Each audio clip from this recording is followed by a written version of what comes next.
I'm assuring you, brothers and sisters, this is the day I got my wife red-handed.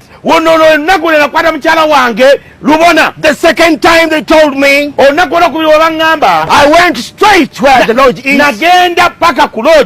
I reached there. I conquered. They couldn't answer. Then a friend of mine who took me there, he showed me an akatuli.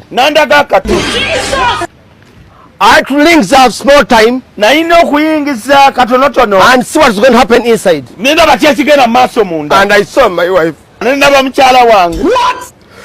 I didn't believe in the rumors because I very much want, oh my God, to get that person red-handed.